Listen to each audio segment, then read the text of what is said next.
வாங்க வாங்க. என்ன வாங்க நோங்கன்ட்டு? அப்ப நான் கிளம்புறேன். இருங்க.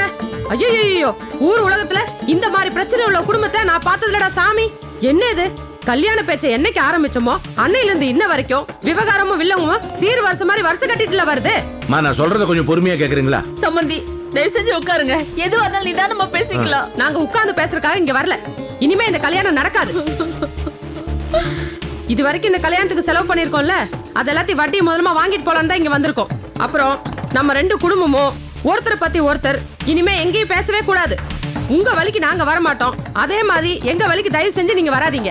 என்ன தலைவரே நான் சொல்றது? கொஞ்சம் பொறுங்க. ஐயா என்னமோ சொல்ல வராரு, என்னன்னு கொஞ்சம் கேட்போமே. இனி என்னத்த அவர் சொல்றது, நான் என்னத்த கேக்குறது? நான் என்ன சொல்ல வரேன்னா, இல்ல நீங்க எதுவும் பேசாதீங்க. ஏதோ சீர்சனத்தை நகநட்டுல ஏதாவது பிரச்சனை வந்தா உட்கார்ந்து பேசலாம்.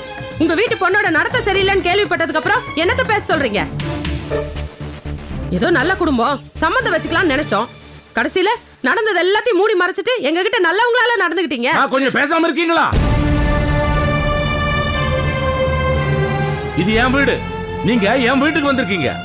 கொஞ்சம் நான் பேசுறத பொறுமையா காது கொடுத்து நீங்க கேட்கணும்.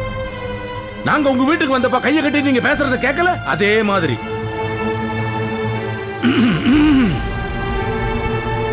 தரகர் எல்லா விவரமும் சொன்னார். உங்களுக்கு இந்த கல்யாணத்துல இஷ்டம் இல்லைங்கிறதையும் சொன்னார். உங்க சந்தேகங்களையும் சொன்னார். எங்களுடைய ஒரே வார்த்தையில பதில், எங்க பொண்ணு பத்திரமாத்து தங்கம். நீங்க கேள்விப்பட்டது உண்மை இல்ல, அவ்வளவுதான்.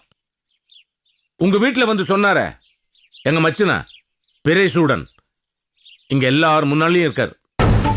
தான் சொன்னது தவறுன்னு எங்க கிட்ட மன்னிப்பு கேட்டுட்டாரு.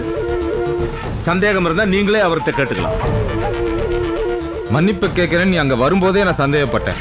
நீ ஏதோ திரும்பி விட தான் வந்திருக்கேன்னு. இப்ப சொல்லு, அந்த பொண்ணை பத்தி சொன்னதெல்லாம் போய் தானே? என்னையா திருட்டு முழி முழிச்சிட்டு நிக்கிற? சொல்லு, அதெல்லாம் உண்மைதானே? இப்ப நீங்க சொல்றீங்களா இல்ல நான் சொல்லவா? இதை பாருங்க, நான் மகேஷை பத்தி உங்ககிட்ட சொன்னது தப்பு தான், மன்னிச்சுக்கங்க. நான் சொன்னதை வாபஸ் வாங்கிக்கிறேன். யோ, நீ எல்லாம் மனுஷனாயா? அன்னைக்கு என்னடா போலீஸ் ஸ்டேஷன்ல என்னை போலீஸ்காரன் அடி வாங்க வைக்கிற. இப்போ நான் கட்டிக்க போற பொண்ணை பத்தி தப்பா பேசி என் கல்யாணத்தை நிறுத்த பாக்குறீங்க. உன்னையெல்லாம் அடிச்சா கூட தப்பு இல்லையா? உன்னை என்ன பண்றேன் பாரு. யோ, விடுங்க விடுங்க. என்ன நீங்க அவர் வயசுக்கு மரியாதை கொடுங்க. மாப்பிள்ளை நீங்க கிளம்புங்க.